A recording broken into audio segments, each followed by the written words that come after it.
Hello दोस्तों, स्वागत है आपका मेरे चैनल मैजिकल आयुर्वेदा में। तो आज हम माता दुर्गा के 9वें रूप यानी माता सिद्धिदात्री की कहानी को जानते हैं। तो नवरात्रि के 9वें दिन माता सिद्धिदात्री की पूजा की जाती है। सिद्धिदात्री का अर्थ है जो सभी प्रकार की सिद्धियों को देने वाली है। मार्कंडेय पुराण के अनुसार 8 प्रकार की सिद्धियाँ होती हैं, जिनके नाम हैं अनिमा, महिमा, गरिमा, लघिमा, प्राप्ति, प्राकाम्य, ईशित्व और वशित्व।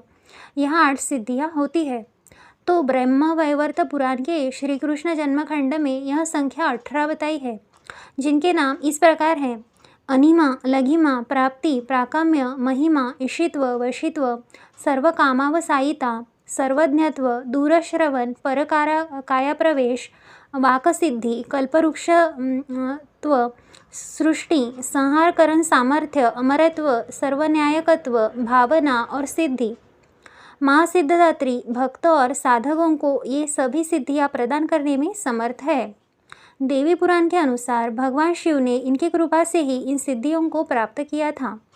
इनकी अनुकंपा से ही भगवान शिव का आधा शरीर देवी का हुआ था।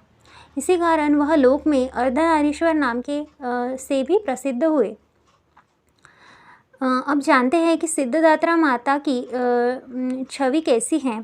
तो माता सिद्धिदात्री 4 भुजाओं वाली है। इनका वाहन सिंह है। ये कमल पुष्प पर आसीन होती है। इनकी दाहिनी तरफ के नीचे वाले हाथ में चक्र, ऊपर वाले हाथ में गदा तथा बाईं तरफ के नीचे वाले हाथ में शंख और ऊपर वाले हाथ में कमल पुष्प है। नवरात्रि के 9वें दिन माँ सिद्धिदात्री की पूजा की जाती है। इस दिन शास्त्रीय विधि विधान और पूर्ण निष्ठा के साथ साधना करने वाले साधक को सभी प्रकार की सिद्धियाँ की प्राप्ति होती है। सिद्धियाँ वे शक्तियाँ हैं जो मनुष्य को भौतिक और आध्यात्मिक दोनों तरह के लाभ पहुँचाती है। इन सिद्धियों से साधक ब्रह्मांड पर भी विजय प्राप्त कर सकता है। हर मनुष्य को माँ सिद्धिदात्री की कृपा प्राप्त करने का प्रयास करना चाहिए। उनकी कृपा से हम मोक्ष भी प्राप्त कर सकते हैं। मोक्ष वह अवस्था है जिसमें मनुष्य जन्म मरण के चक्र से मुक्त हो जाता है।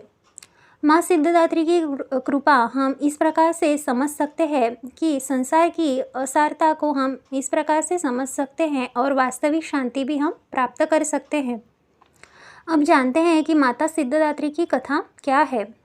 तो पौराणिक कथाओं के अनुसार जब ब्रह्मांड पूरी तरह से अंधेरे से भरा हुआ था, यानी एक विशाल शून्य था, तब दुनिया में कहीं भी किसी प्रकार का कोई संकेत नहीं था। तब उस अंधकार से भरे हुए ब्रह्मांड में ऊर्जा का एक छोटा सा पुंज प्रकट हुआ। देखते ही देखते उस पुंज का प्रकाश चारों ओर फैलने लगा। फिर उस प्रकाश के पुंज ने आकार लेना शुरू किया और अंत में वह एक दिव्य नारी के आकार में विस्तृत होकर रुक गया। वह प्रकाश पुंज देवी महाशक्ति के अलावा कोई और नहीं था।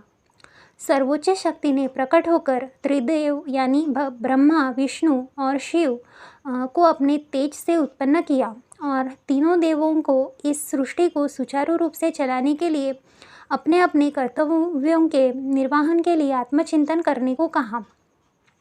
देवी के कथनानुसार तीनों देव आत्मचिंतन करते हुए जगत जननी से मार्गदर्शन हेतु कई युगों तक तपस्या में लीन रहे। अंततः उनकी तपस्या से प्रसन्न होकर महाशक्ति माँ सिद्धिदात्री के रूप में प्रकट हुई।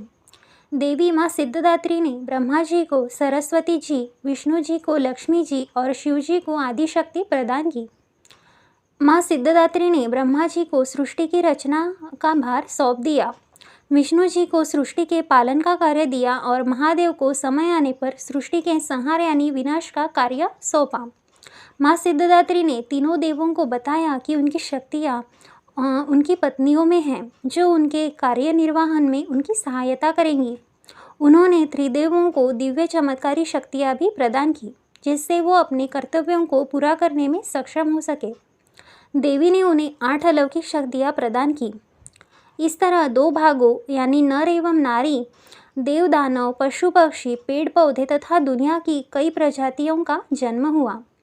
आकाश असंख्य तारों, आकाशगंगाओं और नक्षत्रों से जगमगा उठा। पृथ्वी पर महासागर, नदियाँ, पर्वत, वनस्पतियों और जीवों की भी उत्पत्ति हुई। इसी प्रकार माँ सिद्धिदात्री की कृपा से सृष्टि की रचना, पालन और संहार का कार्य संचालित हुआ। एक अन्य कथा के अनुसार जब पृथ्वी पर दानव महिषासुर का उत्पात बहुत ही बढ़ गया था, तब सभी देवता यानी ब्रह्मा, विष्णु, महेश की शरण में वह जाते हैं। तत्पश्चात सभी देवों के तेज से माता सिद्धदात्री प्रकट होती है और दुर्गा रूप में महिषासुर का वध करके समस्त सृष्टि की वह रक्षा करती है। तो नवरात्रि के 9वें दिन माता को विदा किया जाता है और इनकी सिद्धदात्री के रूप में पूजा भी की जाती है। तो अगर जानकारी अच्छी लगी हो तो हमारे चैनल को ज़रूर सब्सक्राइब करें। मिलते हैं नेक्स्ट वीडियो में, तब तक के लिए धन्यवाद।